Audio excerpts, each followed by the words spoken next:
Wherever you go, whatever you do, throw a little at it. Omax, Vest and Briefs. தீபாவளினா பளிச்சுன்னு ஞாபகத்துக்கு வர்றது பட்டு, பட்டாசு, பலகாரம். பலகாரம்னா ஞாபகத்துக்கு வர்றது மந்த்ரா கடலை எண்ணெய். அபார ருசி, ஆரோக்கியமான உடல் நலம். தீபாவளி அன்னைக்கு மட்டும் இல்ல, என்னைக்குமே கிச்சன்ல இருக்க வேண்டியது மந்த்ரா கடலை எண்ணெய் தான். தமிழகத்தில் 3 மாதங்களில் சட்டசபை தேர்தல் நடக்க உள்ளது. இந்த சூழலில் வாக்காளர் பட்டியல் சிறப்பு திருத்த பணி நடந்து வரைவு வாக்காளர் பட்டியல் வெளியிடப்பட்டது. 5.43 கோடி வாக்காளர்கள் பட்டியலில் உள்ளனர். 97 லட்சம் வாக்காளர்கள் நீக்கப்பட்டுள்ளனர். கணக்கெடுப்பு பணியை பல இடங்களில் முறையாக மேற்கொள்ளவில்லை. அரசியல் கட்சிகளின் ஏஜென்ட்டுகளிடம் விண்ணப்பங்கள் மொத்தமாக வழங்கப்பட்டன. அவர்களிடம் அரைகுறையாக பூர்த்தி செய்யப்பட்டு பெறப்பட்ட படிவங்கள் ஆன்லைனில் பதிவேற்றம் செய்யப்பட்டன.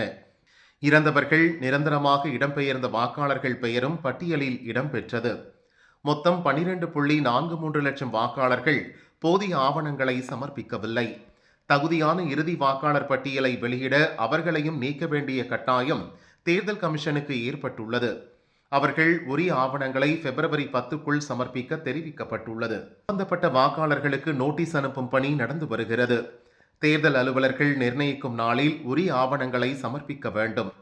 ஆனால் தேர்தல் கமிஷன் நோட்டீஸை பெற்ற வாக்காளர்களில் பெரும்பாலானோர் விளக்கம் கொடுக்க தயாரில்லை. இது குறித்து வாக்காளர்கள் சிலர் கூறியதாவது: விண்ணப்ப படிவத்தில் 2002, 2005 வாக்காளர் பட்டியலில் எந்த ஊரில் பெயர் இருந்தது என்று தெரியாததால் விண்ணப்பத்தை முழுமையாக பூர்த்தி செய்யவில்லை.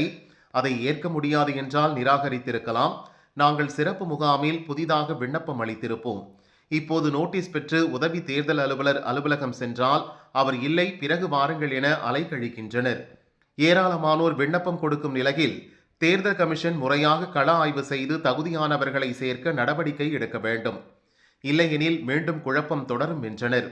வாக்காளர் பட்டியலில் பெயர் சேர்க்க நேற்று வரை 7.28 லட்சம் மனுக்கள் வந்துள்ளன.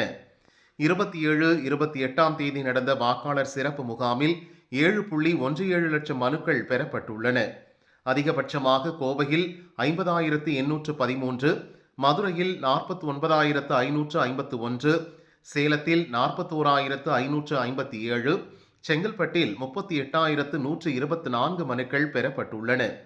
வாக்காளர் பெயர் சேர்ப்புக்கு மட்டும் 5.58 லட்சம் மனுக்கள் வந்துள்ளன.